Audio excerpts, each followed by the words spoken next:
qui est le juge, qui va prendre ma place. Oh mon frère, ma soeur, il est écrit, beaucoup viendront à mon nom. Mon frère, ma soeur, c'est le moment de se repentir. N'attendez pas ce jour-là. Ce jour-là, il sera notre juge. Beaucoup viendront à mon nom.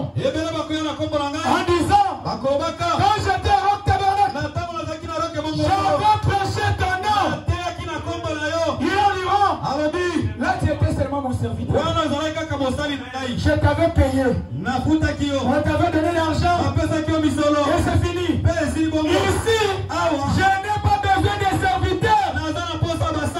J'ai besoin de mon fils et ma fille. J'avais chanté. J'avais joué. J'avais joué. La musique spirituelle. Mais pourquoi tu es en train de me condamner? Mon frère, ma soeur, chanter pour le Seigneur, c'est une bonne chose. Prêcher la parole, c'est une bonne chose. Mais ce qui dépasse, il te faut le baptême du Saint-Esprit. Le baptême du Saint-Esprit, c'est fait de nous, ses enfants. Mais prêcher, nous sommes que ses serviteurs. Nous sommes que ses serviteurs. Mais ce qu'il faut, c'est de naître de nouveau.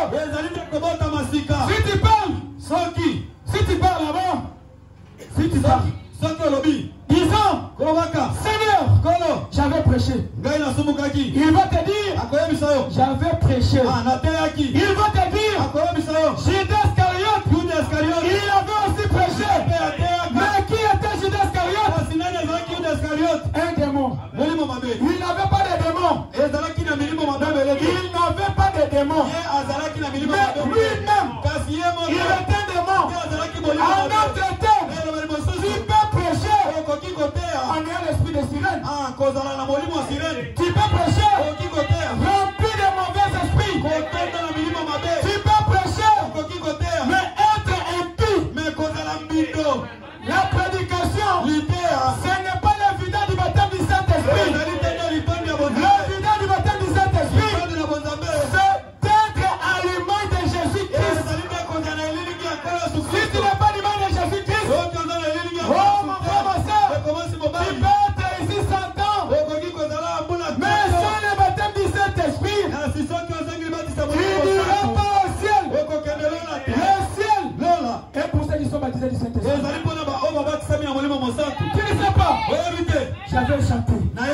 Quand je chantais, c'est tout le monde qui disait Amen. Même le pasteur, il se levait pour dire Amen. Est-ce que tu as reçu l'approbation du maître? Est-ce que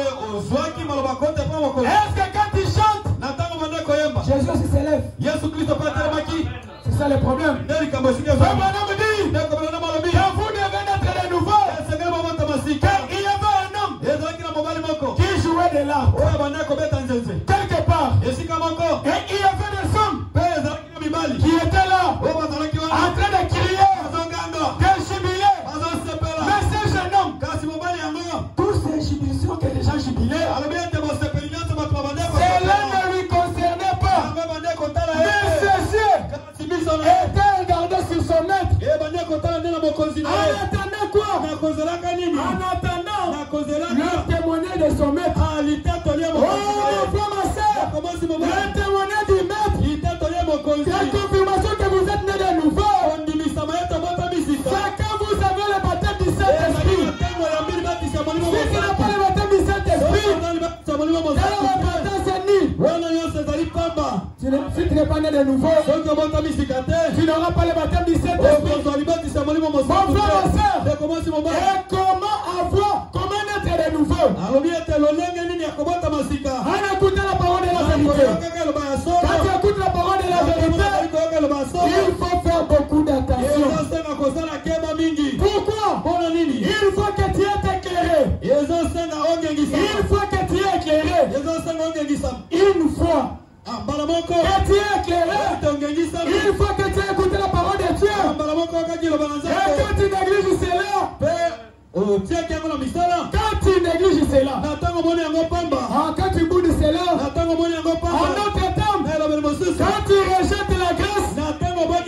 devient quoi? Une discrète pour toi. Quand tu écoutes la parole de la vérité, faites beaucoup d'attention. Pourquoi? En écoutant la parole de la vérité. Et si tu ne mets pas cela en pratique, mon frère, ma soeur, il n'y a plus de sacrifice pour toi. Tu as dépassé. Et deuxième chose, c'est la repentance. Pas aux eaux du baptême. Oh pasteur, j'ai besoin d'être baptisé. Est-ce que réellement tu as écouté la parole de Dieu? Qu'est-ce que nous remarquons aujourd'hui? Quand les gens jubilent, il y a beaucoup de cris. L'homme n'a pas bien saisi son message. Mais quand on demande, il veut être baptisé au Seigneur Jésus-Christ, il élève sa main. Qu'est-ce qui t'a poussé pour que tu puisses élever ta main?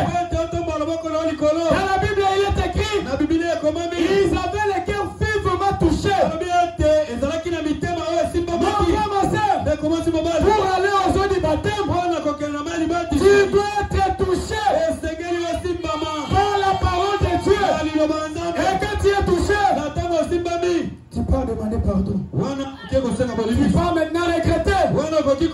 Pourquoi j'ai fait ça? Pourquoi j'ai fait ça? Mais aujourd'hui, les gens ne regrettent même pas.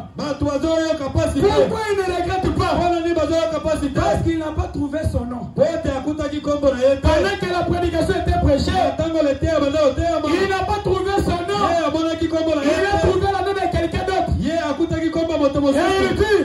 dit, je parle quand même aux autres. Mon frère, ma soeur, tu dois être touché. Tu dois être touché par la prédication. Ne faut pas aller dans les eaux du baptême parce qu'on t'a poussé.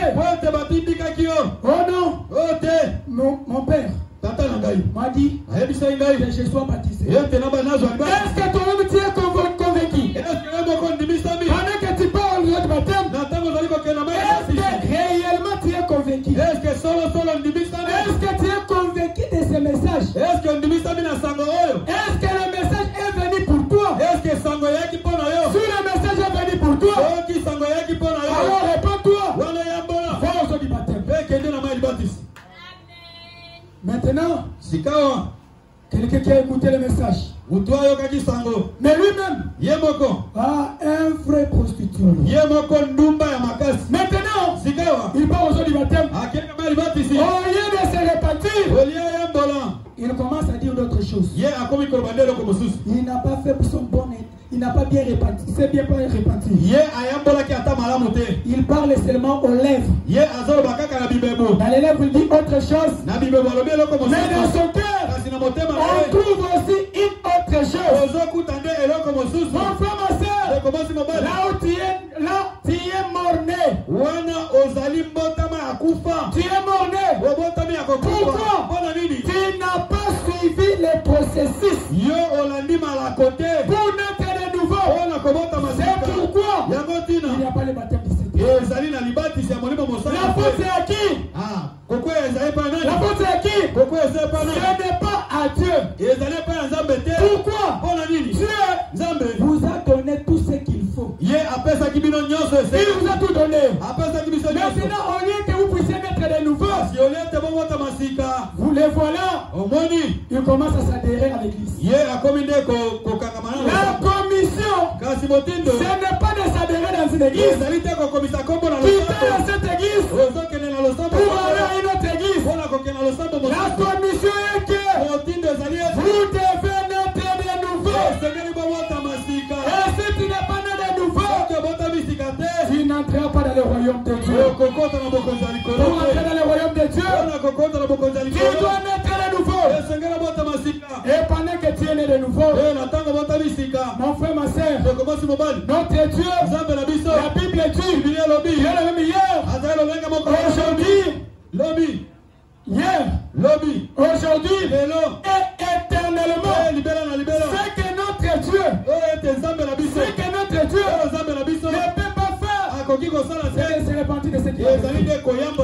Si Jésus Les gens de Ninive s'élèveront contre cette génération et la condamneront. Parce que les gens de Ninive, ils ont écouté la parole et ils se sont repentis. Maintenant toi, les gens de Pierre, pendant que Pierre a prêché la parole, ils ont eu le cœur vivement touché. Et ils sont allés dans les eaux du baptême. Pierre les a baptisés. Après avoir sorti, ils ont reçu le baptême du Saint-Esprit. En d'autres termes, ils étaient nés de nouveau. Et Dieu avait donné le Saint-Esprit. Maintenant toi, comment tu es né de nouveau et tu n'as pas le Saint-Esprit? Là, Dieu va changer sa parole. Tu viens. Je suis né de nouveau. Mais on regarde ta vie. Avec la vie de Jésus-Christ, c'est l'Est et l'Ouest. C'est l'Est et l'Ouest. Mon frère, ma soeur, tu peux nous tromper aujourd'hui. Mais il n'y a rien de caché qui soit révélé. Oh non, je n'ai jamais reçu de prophétie. Moi, je n'ai jamais prophétisé. Un jour, tu seras toi-même prophète de ta vie. Quand tu seras là, en train de voir ce que tu avais fait, tu diras, est-ce que ça c'est moi? Mon frère, ma soeur, William Branham me dit, la seule chose qui calme la colère de Dieu, c'est la